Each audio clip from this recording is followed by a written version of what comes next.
이제 함께 말씀 보실 때 오늘 하나님의 말씀 예레미야 50장 21절부터 32절까지 말씀입니다. 예레미야 50장 21절부터 32절까지 말씀입니다.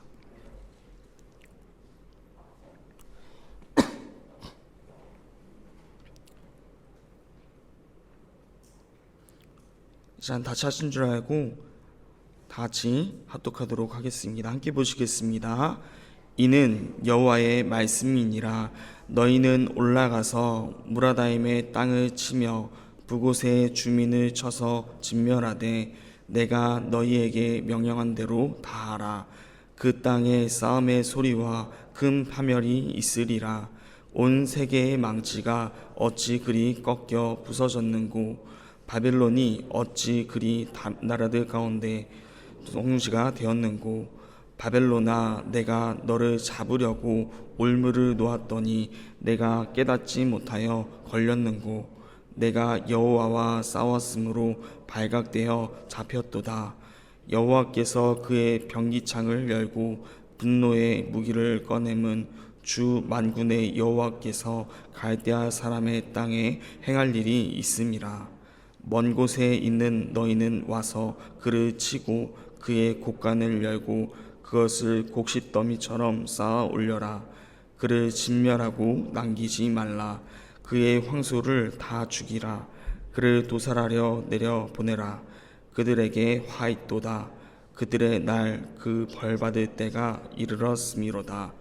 바벨론 땅에서 도피한 자의 소리여, 시온에서 우리 하나님 여호와의 보복하시는 것, 그의 성전에 보복하시는 것을 선포하는 소리더라. 활 쏘는 자를 바벨론에 소집하라. 활을 당기는 자여, 그 사면으로 진을 쳐서 피한 자가 없게 하라. 그가 일한 대로 갚고 그가 행한 대로 그에게 갚으라. 그가 이스라엘의 거룩한 자 여호와를 향하여 교만하였음이라. 그러므로 그날에 장정들이 그 거리에서 엎드러지겠고 군사들이 멸절되리라. 여호와의 말씀이니라. 만군의 여호와 말씀이니라. 교만한 자여, 보라, 내가 대적하리니 너의 날 곧 내가 너를 벌할 때가 이르렀음이라. 교만한 자가 걸려 넘어지겠고 그를 일으킬 자가 없을 것이며 내가 그의 성읍들에 불을 지르리니 그의 주위에 있는 것을 다 삼키리라. 아멘. 계속해서 3일째 심판받는 바벨론에 대해서 살펴보고 있습니다. 21절부터 18절까지 교만으로 멸망한 하나님의 망치인 바벨론에 대해서 함께 살펴보며 또 29절부터 32절까지 교만을 통한 멸망으로 함께 살펴보도록 하겠습니다. 오늘 말씀을 함께 살펴볼 때 먼저 첫 번째 단락인 21절부터 28절까지 교만으로 멸망한 하나님의 망치인 바벨론부터 살펴보도록 하겠습니다. 21절을 보면 하나님께서 무라다임의 땅과 그곳의 주인을 치라고 말씀하십니다. 그리고 하나님이 명령한 대로 이행하라 하십니다.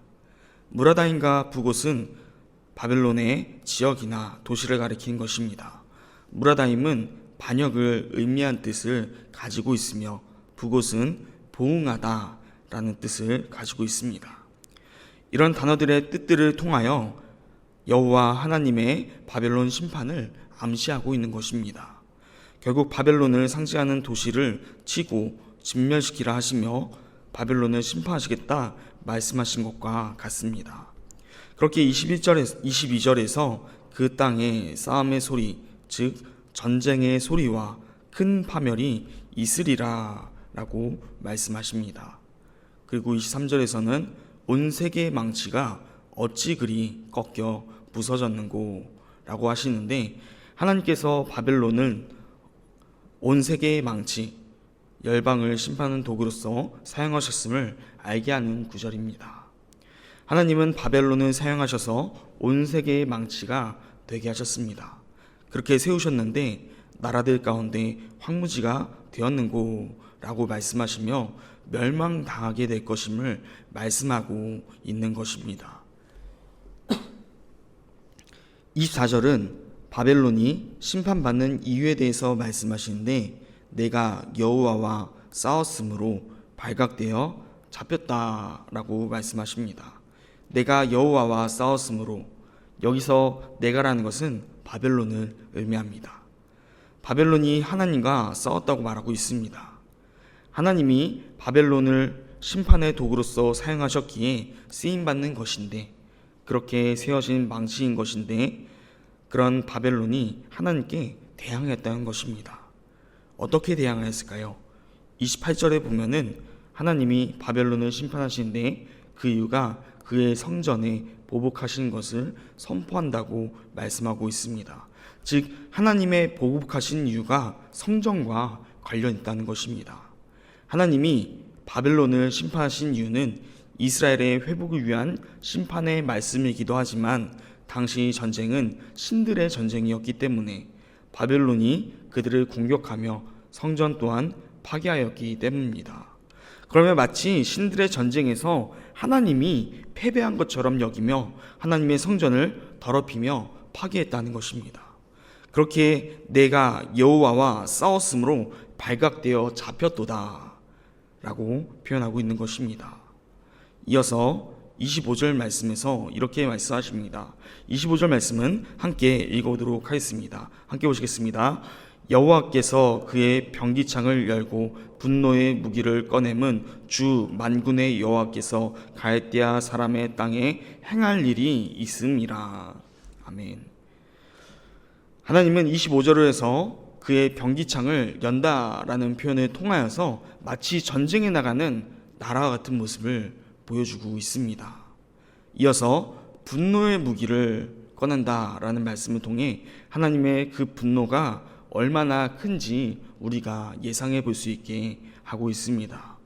그러면 만군의 여호와께서 갈대아 사람의 땅, 즉 바벨론에게 행할 일이 있다고 말씀하시는 것입니다. 그 일은 바벨론을 심판하는 일일 것입니다. 26절 보면 이어서 이렇게 말씀하시는데, 이번엔 제가 읽어드리도록 하겠습니다. 먼 곳에 있는 너희는 와서 그를 치고 그의 곡간을 열고 그것을 곡식더미처럼 쌓아올려라. 그를 진멸하고 남기지 말라 라고 말씀하십니다. 하나님은 또 다른 심판의 도구로서 다른 나라를 통해 바벨론을 치시는데, 그들에게 먼 곳에 있는 너희는 와서 그를 치고 라고 말하고 있다는 것입니다. 26절은 2인칭 복수 명령어로 시작하여 여호와의 명령을 받은 자들이 너희라는 것을 드러냅니다. 그 후에 말씀이 중요한데, 그의 곡간, 즉 바벨론의 곡간을 열고 그것을 곡식더미처럼 쌓아올리라고 말씀하고 있습니다. 이 말씀에 대하여 쉬운 성경은 이렇게 표현하고 있습니다. 그 곡식 창고들을 열어라. 그들의 시체를 곡식더미처럼 쌓아올리고 완전히 멸망시켜 아무것도 남겨두지 마라. 곡식창고를 열라는 말은 가장 강대한 나라였던 바벨론의 곡식창고가 비워지게 될 것을 암시하는 말씀입니다. 그런데 반대로 거기 채워지는 것이 있는데 그것을 곡식더미처럼 쌓아올려라 라고 말씀하시는데, 쉬운 성경 버전에서, 방금 읽었던 버전에서는 그들의 시체를 곡식더미처럼 쌓아 올리라 라고 번역하고 있다는 것입니다. 강대국이었던 바벨론의 창고에 쌓여있던 곡식들이 비워지고 그곳에 바벨론의 시체가 쌓이게 됩니다. 그러면서 대조의 말씀을 하고 있는 것입니다. 바벨론의 그 영광이 결국 하나님의 심판 앞에 철저하게 무너지게 될 것임을 말씀하고 있는 것입니다. 그렇게 26절 마지막에 그를, 바벨론을 의미하는 것이죠, 그를 진멸하고 남기지 말라라고 말씀하십니다. 27절은 26절의 말씀에 연장되어 이어지는 말씀입니다. 27절은 그의 황소를 다 죽이라 라고 말하면서 시작합니다. 황소는 실제로 가축을 가리킬 수도 있지만 강한 남자들과 군인을 가리킨 데도 사용되었다고 합니다. 27절 말씀에서는 바벨론의 남자들, 군대를 의미할 것입니다. 그렇게 세번역 버전에서 보면은 황소 같은 자들을 모조리 죽이라 라고 번역하고 있습니다. 그 벌 받을 때가 이르렀기에 바벨론의 모든 자들이 시체가 되어 쌓이게 될 것임을 말씀하고 있는 것입니다. 이어서 28절 말씀은 24절에서 살펴본 것과 같습니다. 하나님이 바벨론을 심판하신 이유가 그들이 하나님의 성전을 파괴하며 하나님을 인정하지 않았기 때문입니다. 사실 하나님은 이 바벨론을 처음부터 쓰고 버리는 도구로서 사용하지는 않으셨을 것입니다. 하나님은 아무런 이유 없이 심판하는 분이 아니시기 때문입니다. 만일 그들이 성전을 파괴하며 하나님을 욕보이지 않았더라면, 또 하나님을 경외했더라면, 온 세계의 망치로서 역할을 다하되 죄악 가운데 빠지지 않았더라면 그들의 날이 더 길었을지도 모르는 것입니다. 그러나 그들은 하나님을 욕보였으며 또 하나님 앞에서 자신의 힘을 과시하며 교만하였습니다. 결국 그렇게 하나님께서 보복의 심판을 내리시는 것입니다. 마지막 단락은 29절부터 32절로 바벨론이 교만을 통해 하나님께 멸망당함을 더 자세하게 설명하고 있습니다. 이 4구절 가운데 교만이라는 단어가 3번이나 등장하고 있습니다. 얼마나 바벨론이 하나님 앞에서 교만하였는지 다시 한번 되돌아보게 되는 것 같습니다. 29절을 보면 활 쏘는 자를 바벨론에 소집하라 라고 말씀하십니다. 바벨론을 공격하기 위해 가장 먼저 군수부대를 소집하는 것입니다. 당시 군수부대는 보병이 진격하기 전에 원거리에서 적에게 타격을 주는 부대로서 활용되었습니다. 군수부대는 바벨론을 둘러싸고 사방에서 활을 쏘고 있으므로 피할 수가 없게 된다는 것입니다. 중요한 것은 바벨론이 다른 나라를 공격할 때 똑같이 했었다는 것입니다. 하나님은 바벨론이 다른 나라 가운데 뿌린 대로 그대로 갚으시는 분이십니다. 그렇기에 그가 일한 대로 갚고 그가 행한 대로 그에게 갚으라라고 말씀하고 있는 것입니다. 어제의 말씀에서도 15절에서 그가 행한 대로 보복하신다라고 말씀하십니다. 하나님은 뿌린 대로 거두게 하시는 분이십니다. 물론 우리의 잘못된 죄인의 모습과 상관없이 은혜를 베푸시는 분이시기도 하지만 때로는 그대로 심판하신다는 것입니다. 확실한 것은 죄를 짓게 되면 이스라엘과 같이 용서함을 받더라도 포로 생활 등을 통하여 그 죄값을 반드시 치르게 하신다는 것입니다. 유럽의 많은 젊은이들이 스스로 기독교인이라 말하지만 교회나 성당을 떠나 있다고 합니다. 그 이유는 교회나 성당은 나중에 노년이 되어서 가는 곳으로서 인식하기 때문이라 합니다. 젊을 때는 즐기며 놀고 죄 가운데 빠져 있다가 노년이 되면 그때 예수님을 제대로 믿어도 충분하다는 생각에서 나온 것입니다. 하지만 하나님은 우리의 죄를 용서해 주시는 분이시지만 분명하게 그 대가를 받으시는 분이라는 것을 기억하며 우리의 생활 가운데 혹시 죄 가운데 빠져있는 부분은 없는지 항상 점검할 수 있기를 바랍니다. 또한 30절 말씀에서 보면은 바벨론의 패배를 서술하고 있는데 이렇게 말씀하고 있습니다. 제가 읽어드리도록 하겠습니다. 그러므로 그 날에 장정들이 그 거리에 엎드러지겠고 군사들이 멸절되리라. 여호와의 말씀이니라. 이 말씀은 정확하게 예레미야 49장 26절 말씀과 일치합니다. 이 본문은 다메섹이 받은 심판임을 이번 주 함께 살펴보았는데요. 바벨론이라는 나라는 패권 국가가 이 다메섹과 같이 하나님의 심판을 받아 패망하게 될 것임을 말씀하고 있는 것입니다. 오늘 말씀에서 바벨론은 교만으로 인하여 심판받게 되었습니다. 오늘까지 3일간 바벨론을 심판하시는 하나님에 대해서 살펴보았는데 계속 이번 주 내내 살펴보고 있는 열방 심판 가운데 그들을 심판받는 이유는 결국 교만, 즉 하나님 앞에 하나님을 인정하지 않고 자기 자신을 드러냈기 때문입니다. 말씀드렸듯이 마지막 단락인 29절부터 32절까지 4절 가운데 교만이라는 단어가 3번이나 등장합니다. 얼마나 바벨론이 하나님 앞에서 교만하였는지 우리에게 알게 해준 부분이 아닌가 다시 한번 생각해 봅니다.